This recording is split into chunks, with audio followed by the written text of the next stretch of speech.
Et j'ai le plaisir d'accueillir sur le plateau deux nageurs d'exception, Frédéric Bousquet et Camille Lacour. Bonsoir, bienvenue. Le président de la Fédération tahitienne de natation est également notre invité, Michel Sommers. Merci d'être là. Bonsoir. Alors, une question tout d'abord aux athlètes. 2 mois après Rio, comment vous sentez-vous? Plutôt bien et encore mieux depuis que nous sommes arrivés ici en Polynésie française.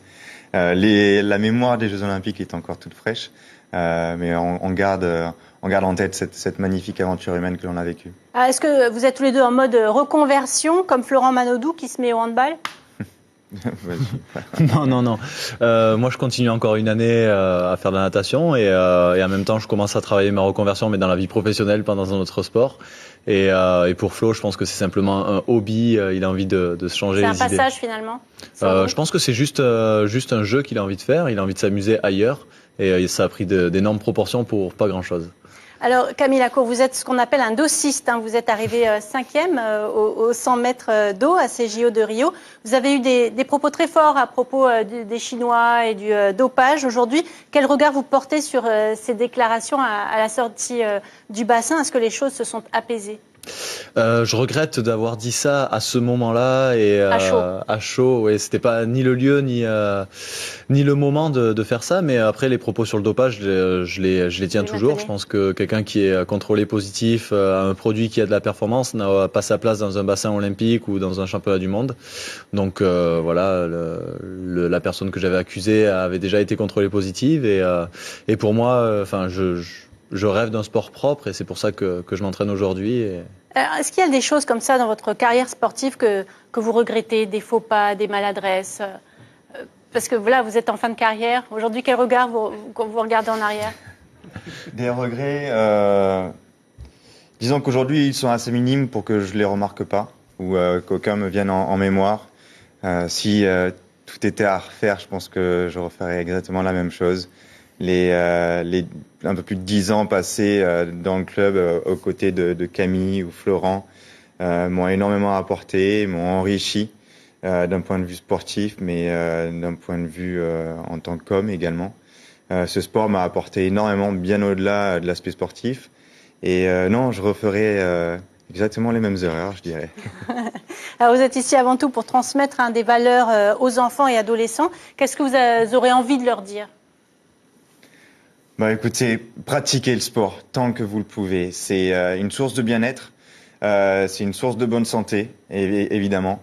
Et à travers le sport, on peut faire tomber beaucoup de tabous, on peut s'exprimer, on peut s'épanouir et on peut se révéler.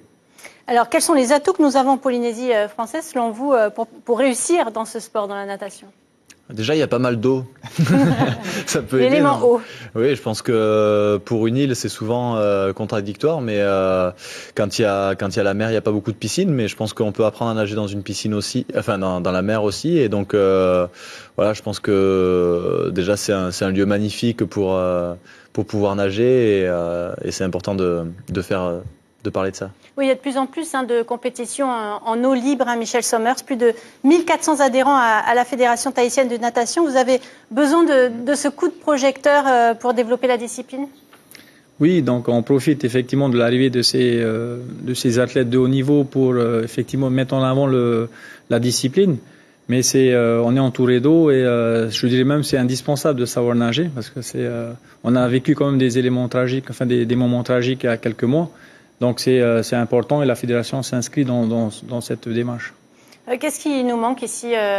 Il nous manque des bassins peut-être plus adaptés, dignes de ce nom? Déjà de la formation des maîtres nageurs, donc que les communes puissent aussi s'intégrer dans ce processus. Il y a beaucoup de plages qui sont ouvertes au public et aujourd'hui, voilà, il nous faut surveiller ces plages. Et de par ces formations, ces métiers, la discipline va évoluer et je pense qu'on peut atteindre un nombre beaucoup plus important de licenciés et ça ne touchera pas que Tahiti, également les îles. Un grand rendez-vous, c'est dimanche où on pourra se mesurer aux champions? Tout à fait. Donc là, le rendez-vous, c'est le dimanche 9 octobre à la Pointe Vénus, donc à partir de 9h où donc il y aura une période de qualification donc là je demande vraiment au public de venir s'inscrire pour cet événement. Donc c'est une compétition, on va dire, plutôt fun. C'est l'occasion en tout cas d'échanger, de se rencontrer. Le temps va très vite là pour cette interview. Donc je voulais encore vous poser une question. Vous allez vous initier à plusieurs disciplines sportives comme le surf ou le VAA. Il y aura des rencontres culturelles aussi. Je pense au tatouage. Est-ce que vous allez vous laisser tenter parce qu'on voit que vous êtes particulièrement tatoué? En début de journée, c'était pas encore prévu et là, on est déjà en train d'hésiter. Déjà. Si on trouve le temps, on ira, je pense, avec plaisir. En tout cas, ce sera riche comme séjour. Hein. Beaucoup d'activités sont prévues. Je pense qu'on va être énormément gâtés tout au long de ce séjour en Polynésie française et on est très heureux d'être ici. En tout cas, jusqu'au 16 octobre, on va vous suivre et je crois que plusieurs journalistes de la presse nationale sont là également. On vous souhaite le meilleur pour ce séjour en Polynésie. Merci.